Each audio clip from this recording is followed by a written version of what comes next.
From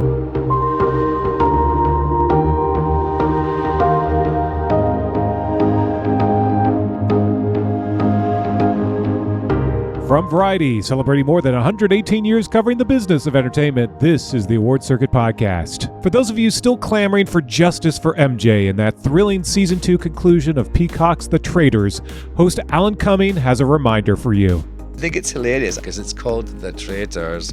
Hello, and everyone, it's in the title. There's, nobody's selling you anything you didn't buy. I'm Michael Schneider, and on this episode of the award-winning Variety Award Circuit Podcast, we talk to Alan Cumming about how much fun he's having as the cheeky host behind The Traitors.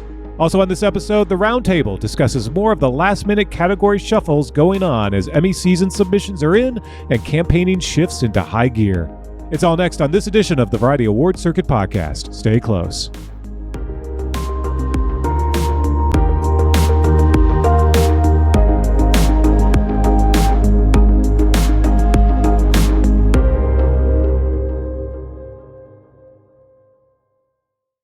Hey, everybody.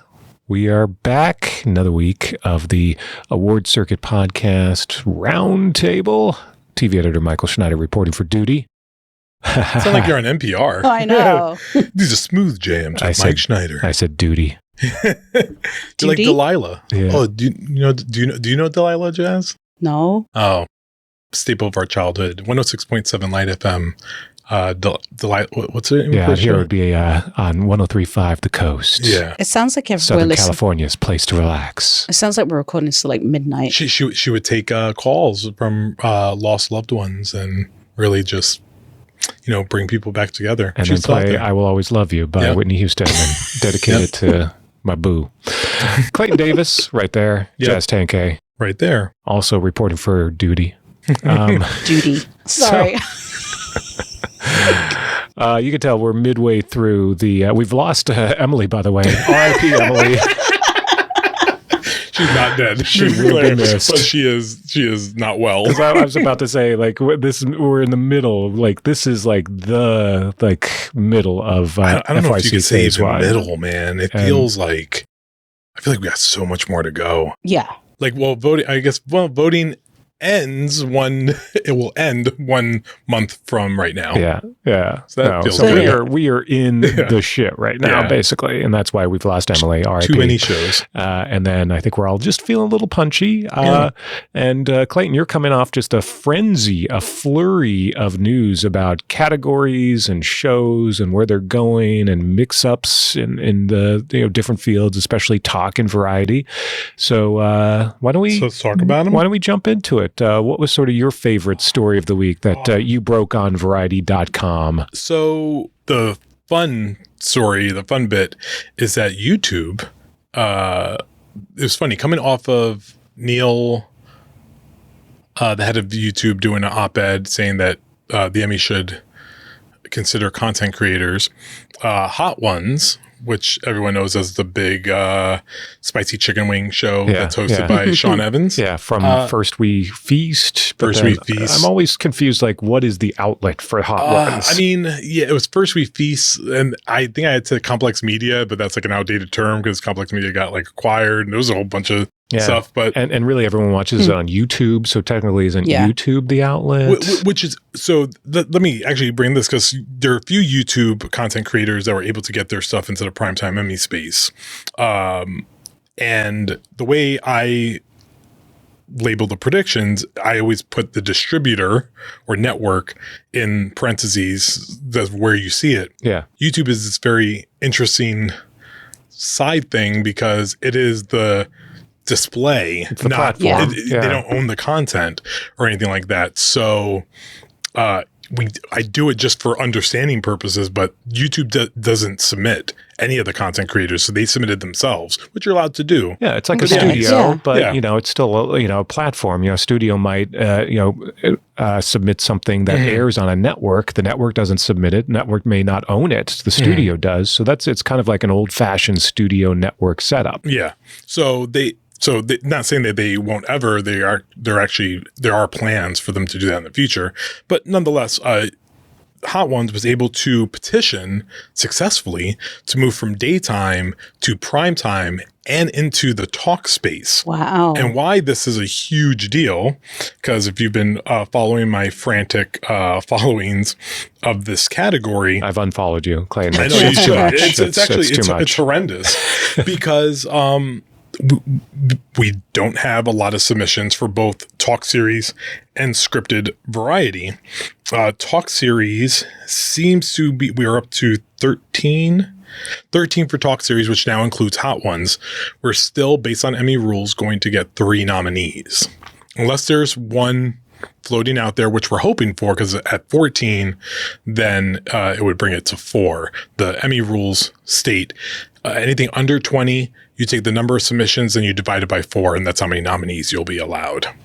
Anything under 7, which is now the case with scripted variety, which right now my calculation has 4, because John Mulaney, his Everybody's in LA, not Everybody Loves LA, as I've been calling it just on the slide, but Everybody's in LA was better suited for the talk category, which it is. It was a total talk show.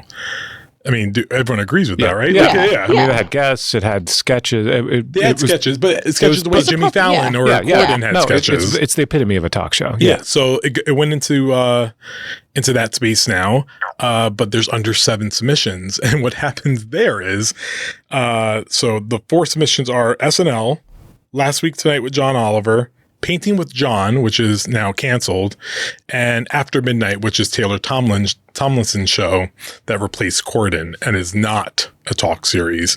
It is scripted variety. So there's 4.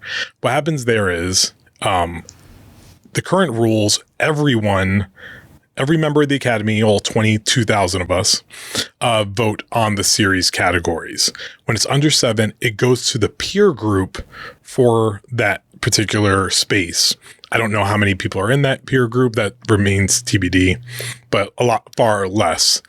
And what happens is you then pretty much do an up-down, like it'll be in front of you and it'll say, Last Week Tonight with John Oliver, should this be a nominee? Yes or no? And you vote yes or no. And in order to be declared a nominee, you have to score 90% yeses. We didn't have 90% SAG-AFTRA or DGA approval on the contracts, but 90% is hard. Yeah. So what happens is if no one reaches 90%, then whoever has the highest percentage, aka probably Last Week Tonight with John Oliver, is just declared the automatic winner, and there are no nominees. So in the 49th season of Saturday Night Live, Lorne Michaels will likely not be a nominee this year. Which is wild. Which is unbelievable. Like, I'd be the first nomination, I think, that he's missed. And now, who has to go sit down, Lorne Michaels, and explain to him this strange and like your article explains it. I mean, in detail. I mean, listen, it is very inside baseball because no one pays. Like the rules change every year, but this is inadvertently kind of a little bit of Lorne Michaels doing here because all the talk show guys and Lorne have been running away from John Oliver for years. Like, they were all tired of losing to him. So Lorne got his own separate category and went over there and started winning. And then all the talk guys pretty much banded together. And I say talk guys, I mean award strategists, banded together. Got John Oliver essentially kicked out of the talk series category because they said he's not a talk show, and then moved into scripted variety to compete against SNL. And then, but they started kicking everyone out of that category in the past few years. So now we're down to 4. And I've asked people at the TV Academy, is there a rule in place that you could like essentially merge the categories right now, like called an audible in the middle of the season? Could you do that? Yeah. The rules state that they could do it. Highly unlikely that they would, because the talk show guys would throw a fit. Like they would burn the place down and be like, you're not going to merge us now. You merge next year if you need to, which is probably what they're going to end up doing. Because everyone's already spent their money. They already have their plans. The ads already say what categories to vote for. So that would be really hard to mix it up at this point. But nonetheless, we have now hot ones in the Talk Series race. We have John Mulaney in the Talk Series race. And both are heavily watched. And as we often talk about with each other, it's not often about what's the best. It's about what's the most watched. And everyone watches Hot Ones. Mm-hmm. Everyone saw the Jennifer Lawrence clip that went viral of her crying. Everybody saw the NSYNC one. Conan. The Conan one. The Conan one. Top 4 watched of the well, I say season, they actually are submitting 3 seasons because they come back every few months. I think the funniest thing will be that I think a lot of people, because of the Saturday Night Live sketch, think that Beyonce has done it. Yeah. She's done it twice, but no, it's been 2 SNL sketches, but Maya Rudolph as Beyonce on Hot Ones is still one of the greatest. I mean, in a pretty weak season of SNL, that's still strong. Yeah. Maya Rudolph still delivers. SNL, I've heard that a lot, that it's a weak season, and I think it definitely started off rough, for sure. I think it's found itself in this last I don't think, I mean, it's not nearly as bad as people love to hate on SNL. It's like a favorite pastime of a lot of critics, just to kind of rag on SNL. Oh, it's not as good as it once was. People have been saying that literally for 30 years now, out of the 50, probably, or maybe even 40 out of the 50 years. Exactly. So, it's SNL is hit or miss, and it's been that way for a while. It can have some really great moments, really great hosts, and then it could have some really weak episodes. That's SNL. That's the way it's been for decades now. It always comes down to what do people remember of the season, and like Gosling is the episode of the season that people will. And I think that whole last stretch was like Gosling, Kristen Wiig. And then I think even Shane Gillis's episode was actually pretty strong, and Maya Rudolph was great. And then this past Jake Gyllenhaal one was actually pretty funny. So I think, sometimes it's not about how you start, it's about how you end and what's the most prominent in your mind. Yeah. Yeah. But I mean, but to go back to the Talk Series for a minute, because I just talked about Hot Ones and Jimmy Kimmel, I'm talking about 3 nominees. So that's 2 spots probably, right? So then you have, the other late night guys, right? Jimmy Kimmel, Stephen Colbert. By the way, Jimmy Kimmel's never missed a nomination in his entire run. Colbert, for this edition of Colbert, Late Show with Colbert, is the second biggest Emmy loser in history at the moment. Is over 26 at the moment. It actually achieved that record last year when it lost again. And first is obviously not Breaking Bad, Better Call Saul. Yeah, its cousin. And then we have Daily Show, which won last year, but Daily Show is just called The Daily Show, and everyone's like, "Oh, Jon Stewart's back. He's back 1 day a week." And the same thing we're ragging on Oliver about doing 1 day a week. You're going to say that Jon Stewart does the same thing. I don't know. It's going to make it a very interesting race. And then you have Seth Meyers, who's been kind of a staple for a little bit. I think he's on his 2nd nomination or 3rd. And then obviously there's always the Bill Maher that you never know what's going to happen there.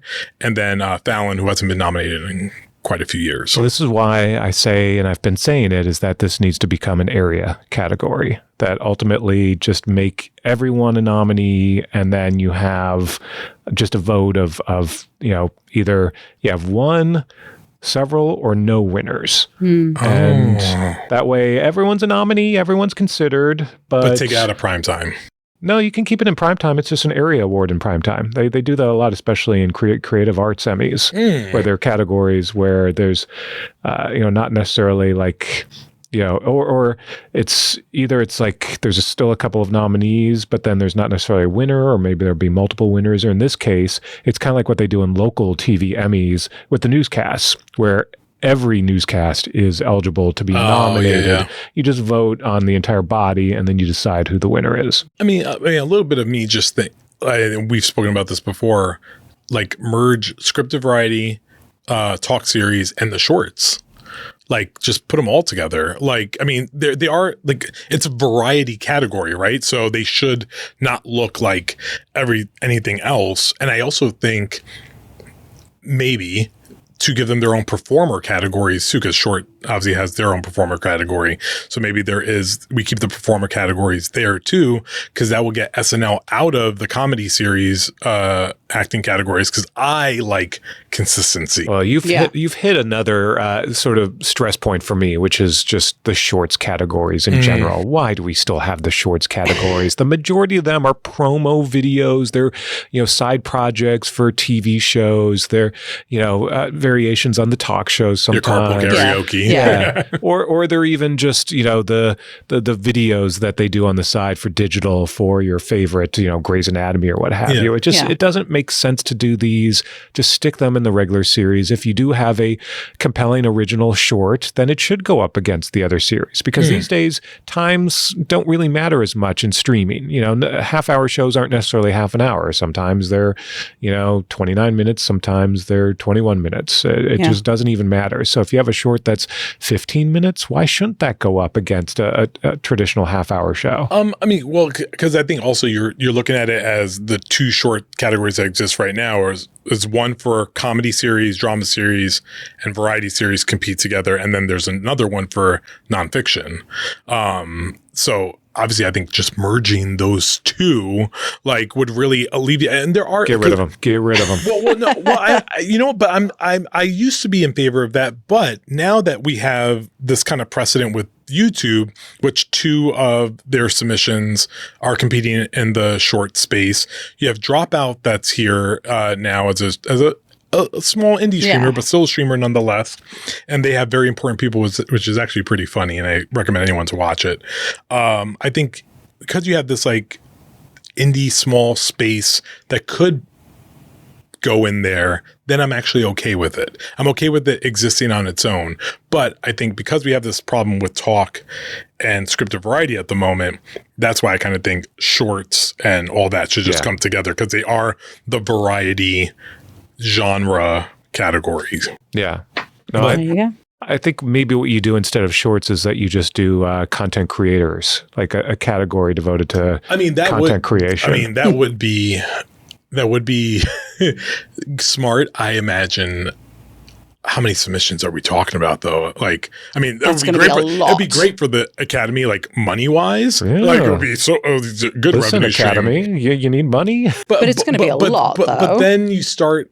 Then I think once the Netflixes and Prime Videos get a little wind of it, they're going to be wait, we can just go run in there, and then it's going to look weird when Mr. Beast on his game show on Prime coming later this year is up against Joe Schmo TikTok I think guy. You got to have rules. You got to say it can't be affiliated with a major studio, or they have to truly be truly independent and submit themselves. Yeah. Well, and then you could have an unlimited number of submissions, obviously, and then you have the traditional 5 nominees. I think that's maybe something that'd be a little more interesting, especially for young people, than having a broad shorts category that, once again, is still dominated by promo videos and by marketing teams that are, hey, here's you love the cast of The Office. Here's the other cast from downstairs. And it's a little webisode series. It's no, that doesn't count. That's still the power of, a major studio producing these things. The shorts category should be independent television. It really should be content creators. If they can harness that, then I am all in favor of what you said. Then we just need them to do that. But the other big news of the week is it's now officially official. Shogun drama series. Oh my goodness, that we were waiting for that. I mean, talk about the longest. We were waiting for weeks on that. But it's one of those things you just know, and you're just say it already. Just say it. Right. Well, they had they had certain deal making that they had to finish up, I think, with the rights holders, etc. But they finally were able to pull that off. But now it's in the drama category. There's going to be a lot of questions surrounding that. Two show, two gun. Two show, two gun. I mean, listen, go. I think this is, I was talking about this maybe with you, Mike. This is, far as I can remember, the first front runner of one category opting to go for a harder route. Yeah. In theory. It's interesting. It is interesting in that sense, because Shogun I think people just look at it differently. You look at it as a one and done, then you're more inclined to just go for it. But if you know there's more to come, then it becomes an investment. I think sometimes people just vote differently when you look at that lens. Nonetheless, like, it's definitely one of the top 3 in drama. It'll battle the crown actively, and it's opened up a world of possibilities in limited series now. So my question, and this is what I was thinking about, is that how many voters have actually, well, I guess to your point, right? How many, like, we've all seen Shogun, right? How many voters have actually seen that show from beginning to end? Because like you said, episode 9 is phenomenal. Yeah. Like, you have to get to episode 9 and then even the ending, right? Non-English programming, and this is what I was talking about when I said making the opt to go over to drama becomes hard. I mean, listen, Squid Game, let's call spades. Squid Game couldn't do it, right? And it's the most watched series in Netflix history, right? And couldn't do it. However, Shogun isn't entirely non-English language. There is English elements. I don't know what the percentage is. Do I think everyone's watched it? No. Do I think a lot of people, there was some arguments trying to be made through other circles saying that not a lot of people have watched Shogun the way you think they have. And I was like, maybe general audiences, sure, I can kind of like buy that maybe. Yeah. But I think industry, and that's all you really need is to watch, because, I don't think the industry at large watched Dopesick I don't think general audiences watched Dopesick and Dropout, those years. Like I don't think my family could tell me what those shows were, but they watch it nonetheless.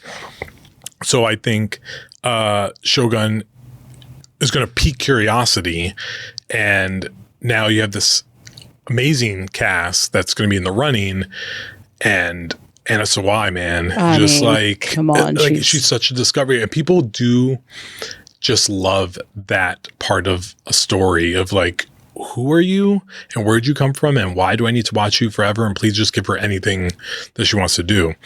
Nonetheless, I mean, FX, man, is gearing up to have its best Emmy showing, I think, of its existence.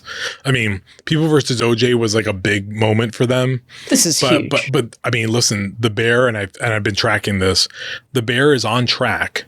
If I haven't even started predicting the artisan categories yet. And I have The Bear at 23 nominations. Wow. And that would break the all-time record by 30 Rock. Like, The Bear is in such a position, which is why it's prompted a lot of people, obviously not at FX, to be like, this should move to drama series.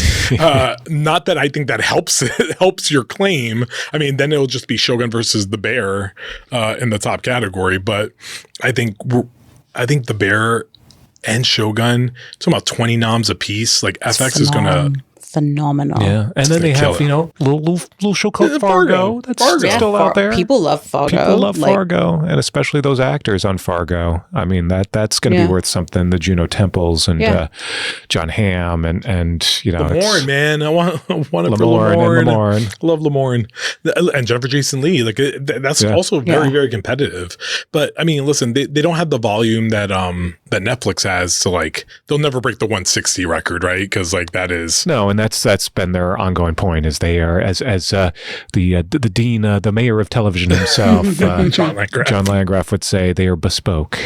But quality over quantity, right? Yeah. Like, I think they're going to have it's their best year, and they also still have Feud that's going to be somewhat in the conversation. People like that show. I mean, just count Ryan Murphy out at your own peril, right? Like, something, even when you think he's out, here comes impeachment with all these nominations that no one asked for.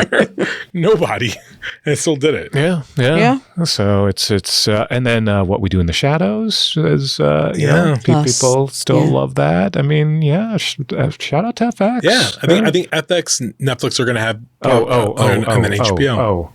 We haven't mentioned the show that deserves some love that still hasn't, and of course that is Reservation Dogs. yeah. Oh my goodness. And let's not Yeah. forget that we need to remind voters that that's a show that was Exists. a very special show that existed and didn't get the awards love that it should have. And this is the last chance. So actually the focus of one of my columns coming up is this is it. This is the last chance. So A nice don't disappoint me. This is my Regina King, if She Could Talk part 2, is that I don't want to, I'm hedging my bets, right? I'm saying like, it's not going to happen. So if it doesn't happen, then I could be like, I knew it. But then if it happens, I could be pleasantly surprised. Yeah. But I do think a writing nom is like such a good way to just give it something.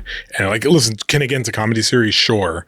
And there's a spot open for it in the comedy race because it really, there's a top 6, and after that, then it really like opens up. But I want to talk about Curb Your Enthusiasm real quick, because I actually just time of recording just put up the Emmy submissions. 15 guest actors submitted for that show.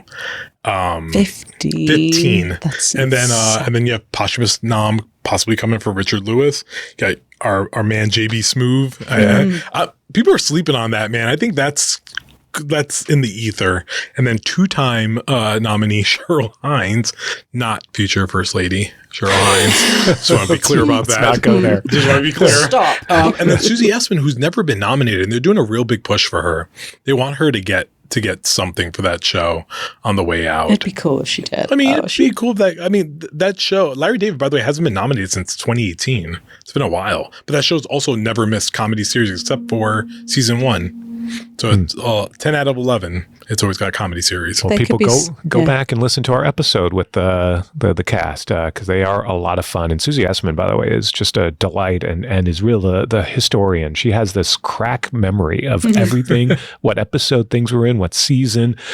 She and what's the name? We're doing a podcast right now. Not JB. Jeff Garland? Yeah, Jeff Garland. And so they're going through and like they're reminiscing about everything right now. And so yeah, last chance for Susie Essman. Let's do it. It's at that's like our most prominent final season show, right? That's in the running this year. I did some research just real quick. The last show to win in its final season, Schitt's Creek, but before that, Everybody Loves Raymond. Oh, well, there you go. That's the final season. But it also had one before, so that's. Don't forget Young Sheldon. Yeah, young Sheldon's over, man. He's done. He's no longer young. That's what I was saying. It's also his final season. That and The Good Doctor. All these youngs and These goods, kids and they're all growing up. Freddie They're all Highmore's moving like on. 30 something years old, which is nuts. I hope so because he's a doctor. I know. All right. Well, we're going to leave it there. But we'll be back next week, chatting it up. More stuff going on. Who we got today, man? Who's our guest? You don't know? Somebody. He's like, Somebody's I great. don't Yeah, it's know. fine. Well, we're doing 2 episodes a week, which is why I kind of lose track of who we're doing. But yeah, let's see. Who do we got? We have, this is our Alan Cumming episode. Speaking of fun. So do stay tuned for that. If you follow my predictions, maybe future Emmy winner, Alan Cumming. The dude, man. Listen to the episode and hear me do my terrible Scottish accent. Oh my goodness. Trying to say, are you a traitor or are you a faithful? And Alan Cumming just looked at me and he's like, yeah, don't do that. I went to the FYC dinner that they had for it, and I sat right next to him at the dinner, where I was a faithful, not a traitor. I was very disappointed. Yeah. And then he said, and then he wanted to take a picture like of me and him, but he says, I have to take it. And he took my camera and he he's a future director. He would only have it a certain way. Lighting had to be perfect. Yeah, it has to be up, right? The camera has to be up. I always love when you have he told me don't smile. That's brilliant. Because you can't tell if you're a traitor or if you're a faithful. Yeah, he's the best. All right, well, We stay missed tuned for that that. dinner. I know. We had our own thing. So, all right, guys. Thanks a lot. We'll see you next week. Bye. Bye.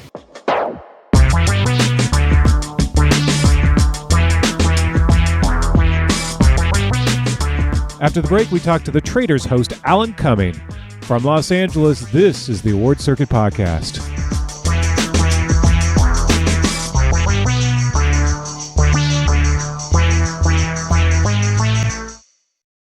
And we're back. It's the Variety Award Circuit Podcast, and I'm Michael Schneider. In Season 2 of Peacock's The Traitors, set in an ancient castle in the Scottish Highlands, a batch of celebrities, mostly reality stars, but a few others thrown in for good measure, work together on a series of missions to win up to $250,000. Most are playing as a faithful, in other words, a cast member who must identify the traitors hidden among them. Each episode features 2 departures. The traitors murder a faithful, and the faithful vote on who they think is a traitor, banishing them from the castle. Sometimes they get it right, but not always. In the end, if the faithful banish all the traitors, whoever is left can split the prize fund. If a traitor or traitors makes it to the end, they steal it all. Alan Cumming is host, and he is having a ball playing the role of Alan Cumming, host. Oh, Lord, help me get through this game. Everyone's a liar. I can't be trusted. I'm trying to win. She's a stone cold killer. It's just gossip. I think she could be banished. This is some bull. Ooh, this is getting intense. Welcome to an all-new season of strategy, betrayal, sabotage, and murder. With higher stakes. Alan's dropping another bombshell. This guy is the silent slaughterer. Diabolical twist. She's the traitor? Why would I want to murder her boyfriend? Come on! Hurry, go! And a killer all-celebrity cast. People keep throwing the housewives out there as traitors. I don't think they've got it in them. This is not The Bachelor. And I don't have to kiss your ass for a rose. Who will win $250,000? I was born ready. And who will win a plot in my graveyard? I'm coming after that goal.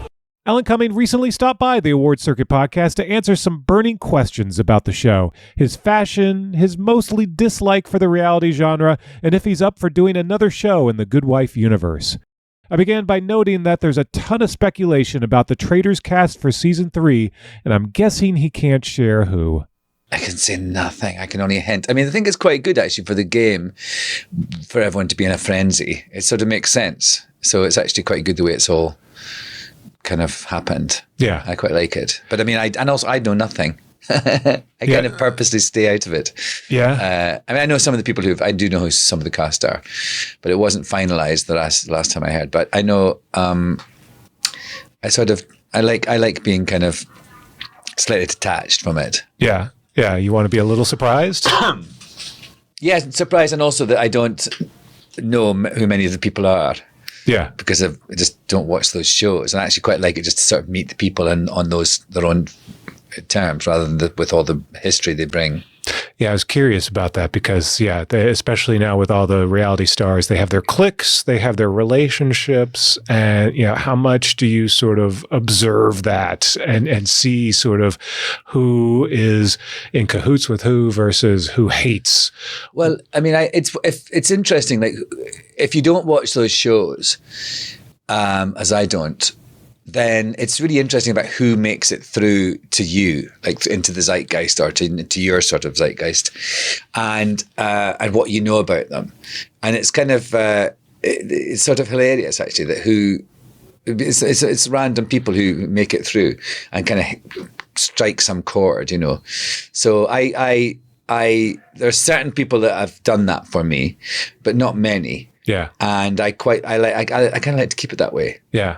Yeah. So it's sort of and then of course I when I go to do the Traitors, I have a crash course in sort of reality TV stars, and a lot more than you ever expected to know about the Bravo universe. So much more, so much more, and also which housewife not strain's not the right word. What do you call it? Sort of franchise, which no, I like strain. I think sort of like a virus. Strain, yes. So which one are you infected with? I'm not really infected with any of them.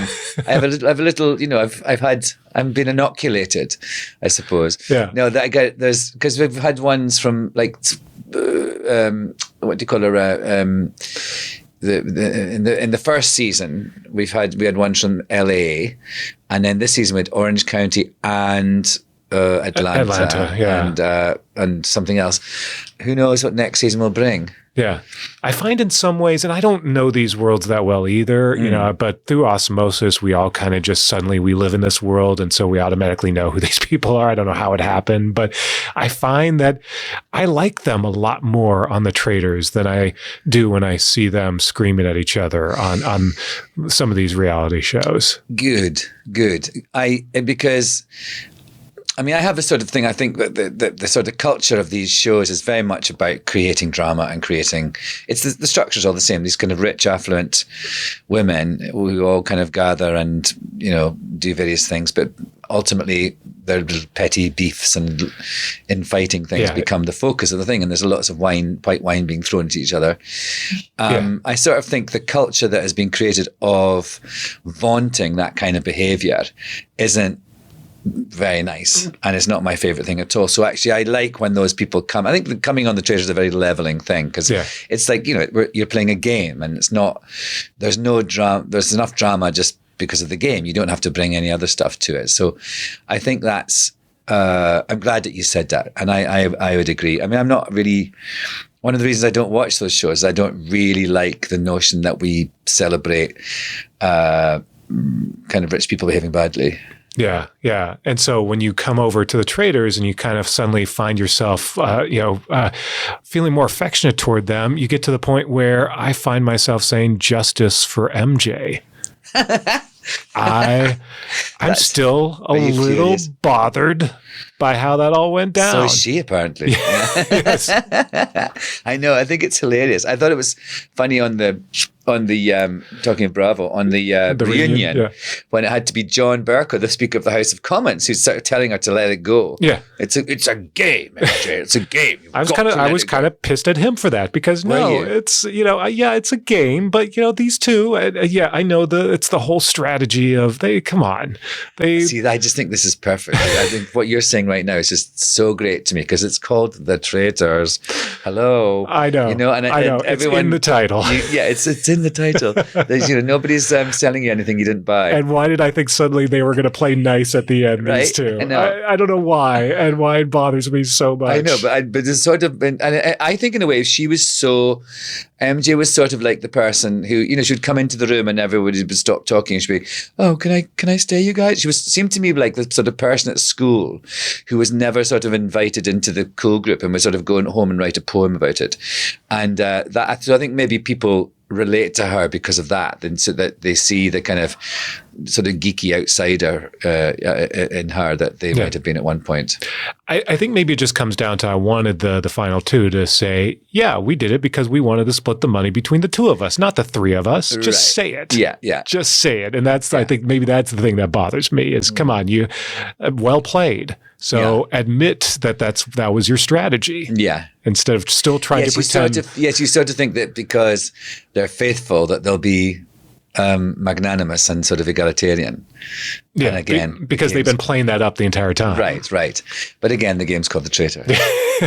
So when you're standing there and all this is going down, how much do you sort of see it coming versus how much are you sort of surprised by? Oh, well, certain things are, you see them coming. Other things, like both the endings of the two seasons, the sort of revelation of who's going to win, totally gobsmacked.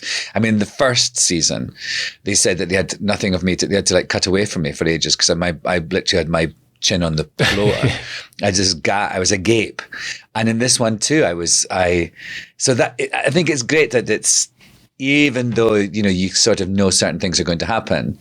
And also throughout the day, of course, when they're all talking and plotting, they have all these hidden cameras. So they brief me on what's been going on. And so in case I can help sort of nudge things along. Exactly. But there's still always, sometimes in the Roundtable things, I'm shocked by the things people say to each other. Yeah. And I have to sort of intervene sometimes, I was going to say, does that throw you from what you were expecting to do? Because this is sort of an interesting role for you where so much of it is improv on your part, but you also have things that are planned and scripted out, I'm sure. It's sort of a different, I have like these written, speeches and sort of it's such fun to kind of write those with the writers and pepper it with quotes and all this, make these sort of big dramatic theatrical and puns and some of the fun stuff. I mean, you're puns. eating that screen like no one. Yes, I'm just like chewing the scenery. That's really great, and I really love that.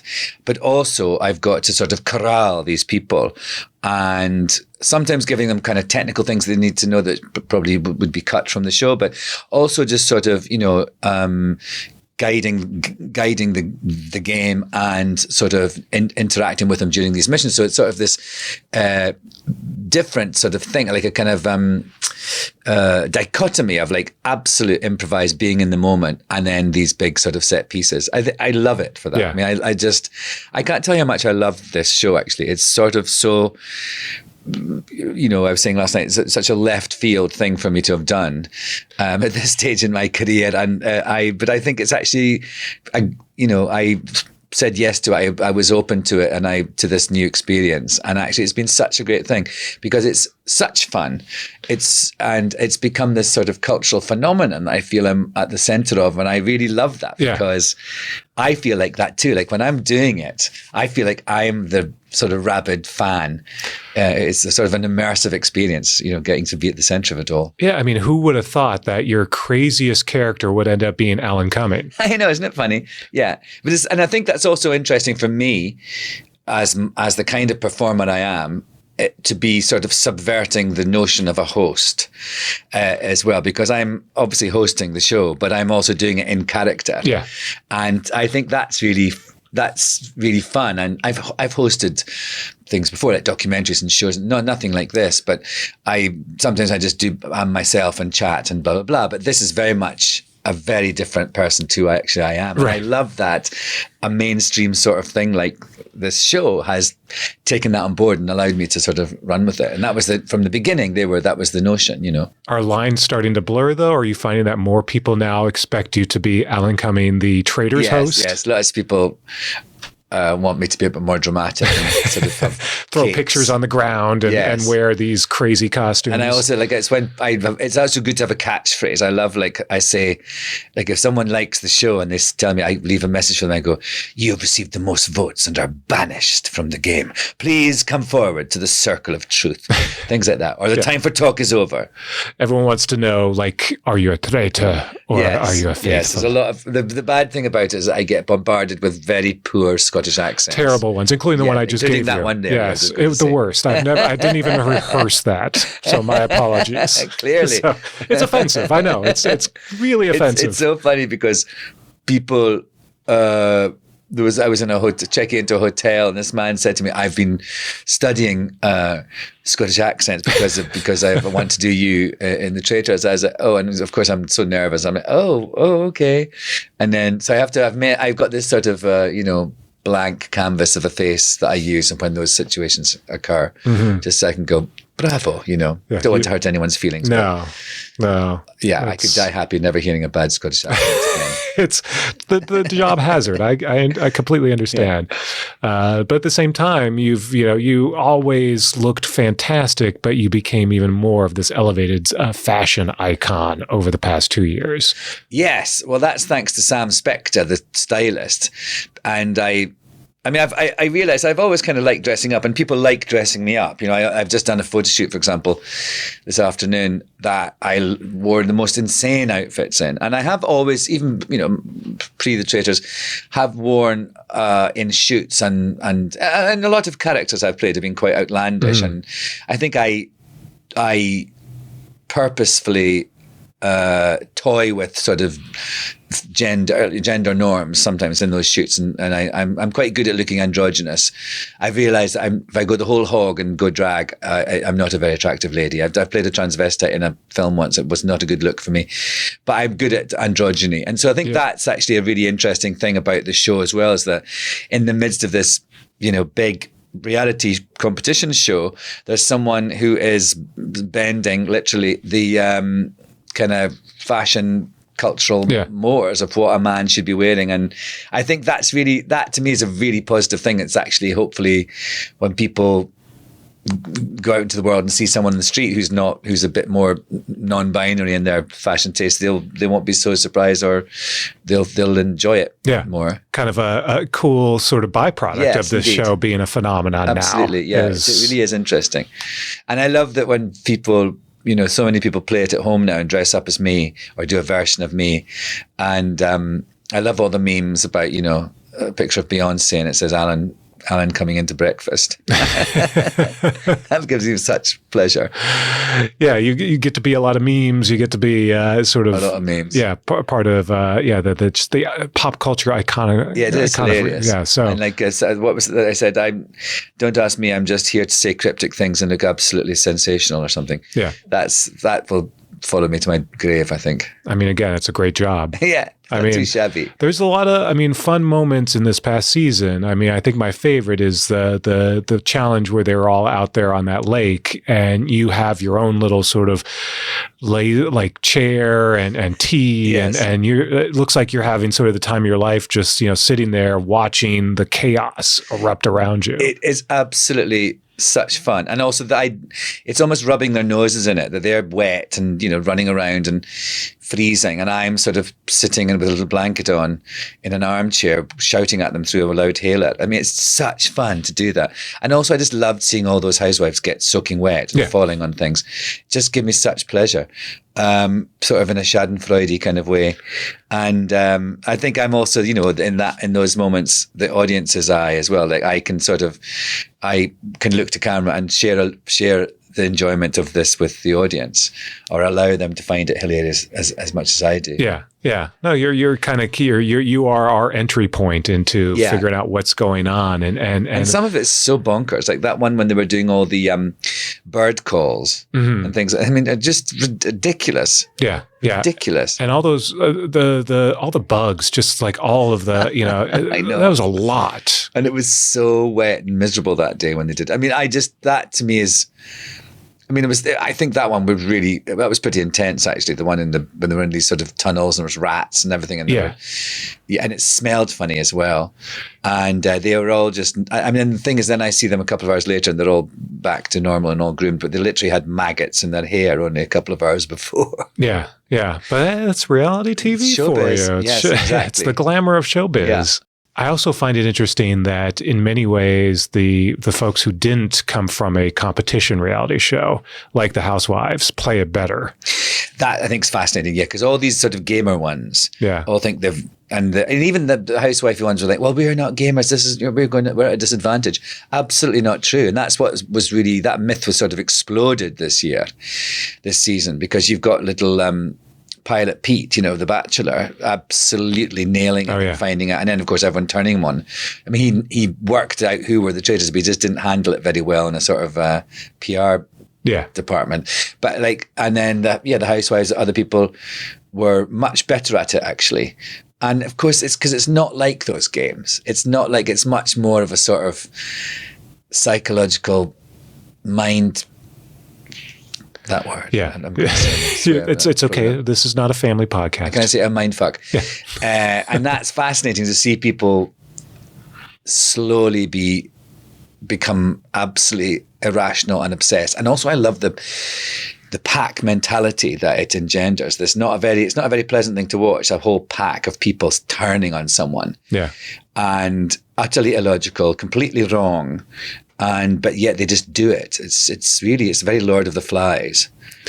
I do love that it seems like they at least eat well on this show. They have a really nice brunch. Yes. They have, beverages in the evening, and when it comes to reality competition shows, this one's well fed. It's true, Sam, the producer that I work with most closely, he said that they've heard, when the casting for this new one, they sort of heard that the word is out that they get treated well on the Traitors. They get sort of good food and stuff like that. So I thought, gosh, what do they do? The hours are very long. Yeah, very great, especially if you're a traitor, actually, because you've got to stay behind. That's right. After everyone's gone home and do the late night thing. Yeah, but and then you can't complain, of course, because everyone would know. But no, I think it's nice actually that people are. It seems to be. I'm not quite sure what the conditions are like on those other shows, but it seems like that people like it and they are treated well. And looked after. Yeah. So that's good. Yeah, it seems like you're not allowed your phone. You're not allowed to, you have to stay in the hotel room and not talk to anyone else. And there's security guards outside to make sure you don't. I mean, it's just nuts. Yeah. You become maddened. They become absolutely obsessed. Yeah. And because that's what I hear neurotic. from the second that they cast the celebrities, they try to confiscate everything because they don't want everyone colluding, because that would impact the nature of the game. They might do alliances and stuff. But then I think that's what's great about this game, that you actually when you might do an alliance with someone, then you don't trust them, right? Because they might be a traitor. Yeah. So that's the mind game. And it really is. It is such a mind fuck, and I love that about it. And also I love that you get to see people lying, because we lie all the time, but we never get to watch people actually doing it and being forced to do it, sometimes against their will. That to me is really exciting. Yeah. When I know who the traitors are, I'm just like obsessed with them, how well they can lie. Yeah. Yeah. Did you have a favorite or a couple of favorite players from season 2? It'd be like, they're all my children. All your children. But, in terms of just in a working relationship, some are easier than others. Yeah. That's why I keep a distance from them. I think it's important for me to have this as this character of being sort of the stern daddy of the castle. It's important that I don't sort of, chit chat between takes and sort of become their friend. And I actually think it's been, and that's why I don't host the reunion. I think it's really good. That's not my role in the thing. It's very much this sort of elevated character. So I was curious about that, if that was more of a scheduling thing or if it just didn't make sense to. I just didn't think it was right for me to do that. And I think Andy does those shows all the time. He's obviously great at it. Yeah. But I do my little shtick in it and have a little laugh. But it's not that I'm not that kind of host. I'm this character host, and I think there is. I mean, I think there is a way that could have been done. I do interview them in the show and things like that. So I guess we could have done it, but it would have been a very different format and a different sort of thing. Yeah, it makes sense when it's heightened there at the castle. Yeah. But once you sort of move away from you want to just get the real nitty gritty. Yeah, yeah. Do you would you like to do like any other edition, like in another country or another territory?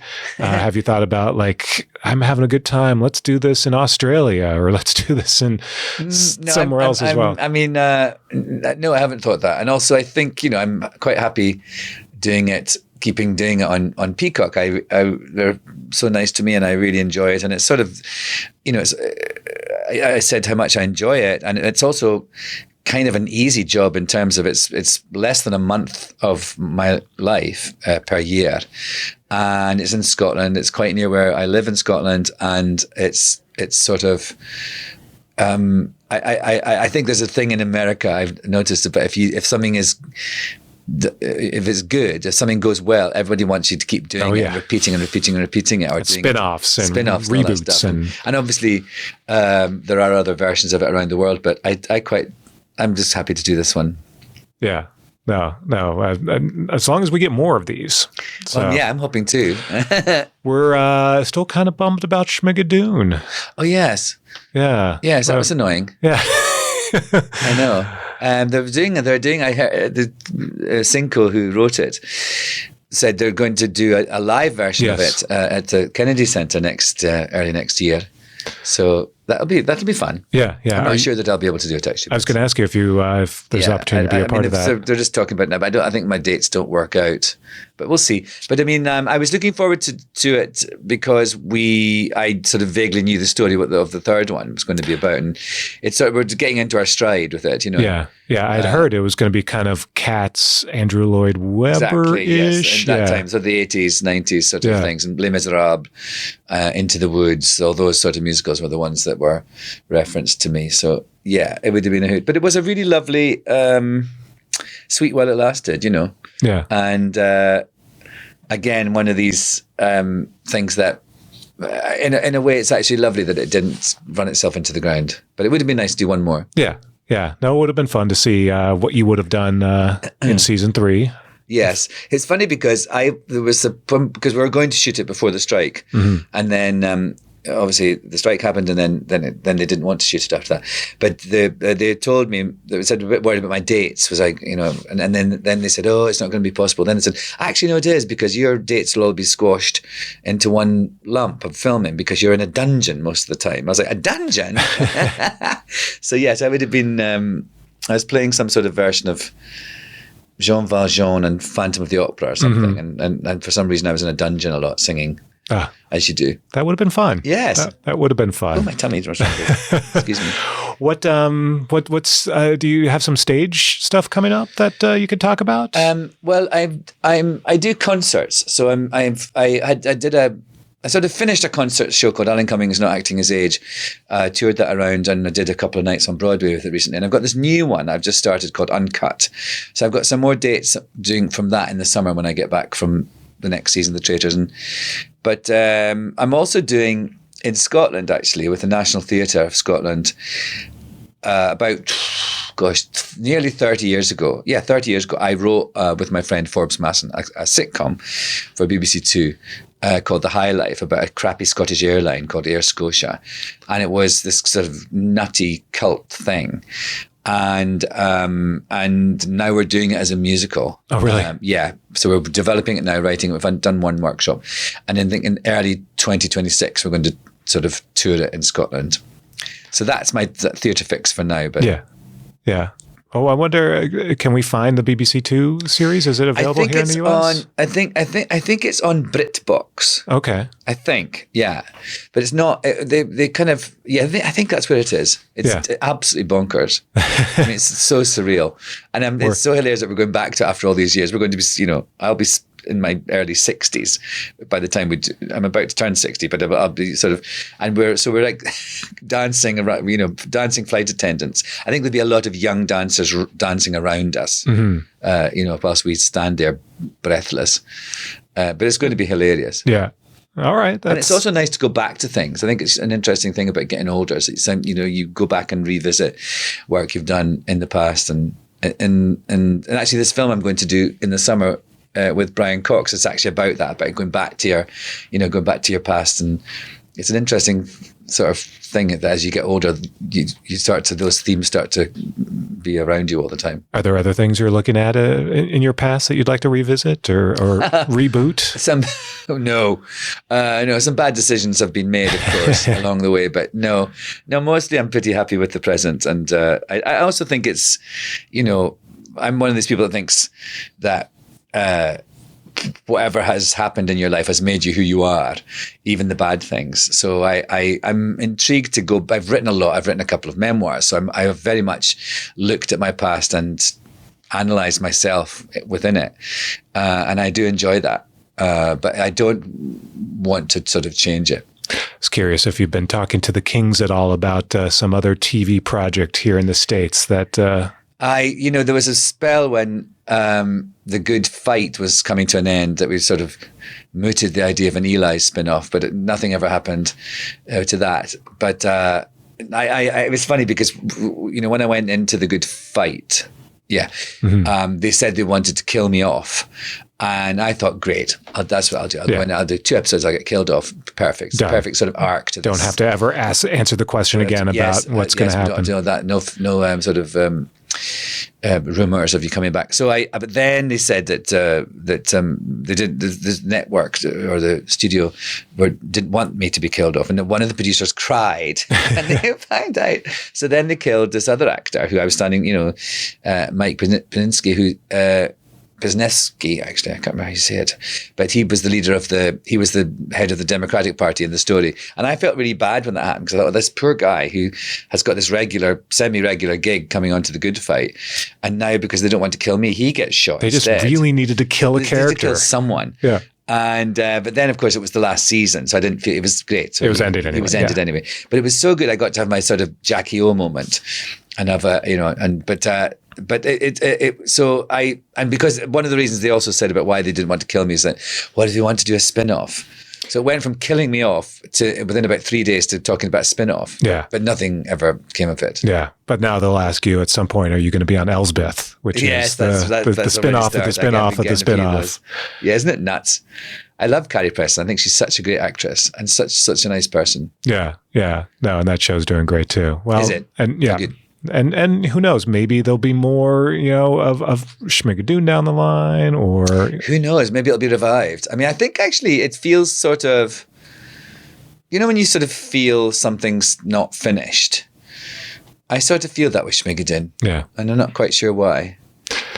But because there was a great idea. It's like they were going through these different eras, and they haven't got to the present yet. Yes, so it kind of feels like it's interrupted, that they haven't got to.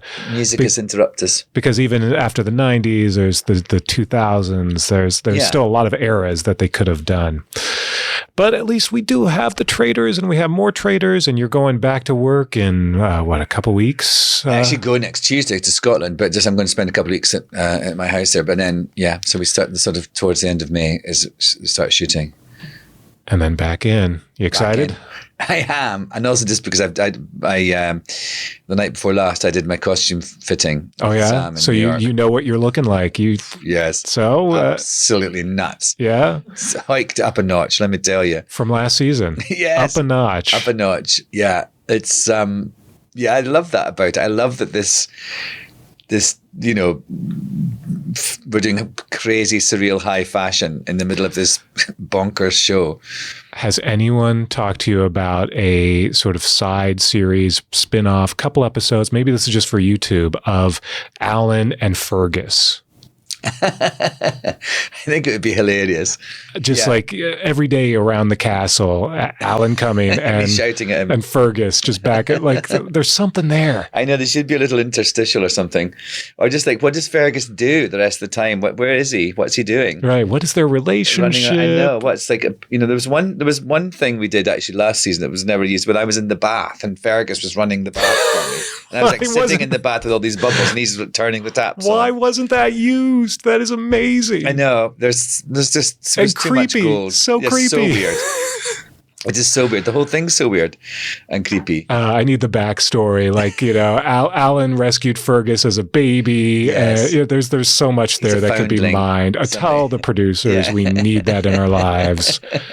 All right, Alan Cumming. Well, congratulations. Thank you. Can't wait to see more. And safe travels back to your homeland. And I will not do another impersonation. I promise you. Resist the temptation. Yes.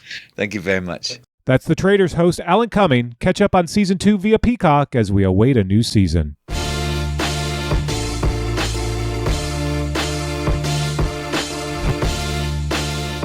And that's it for this edition of Variety's Award Circuit Podcast. Aaron Greenewald edited this episode, and Michael Schneider is the producer.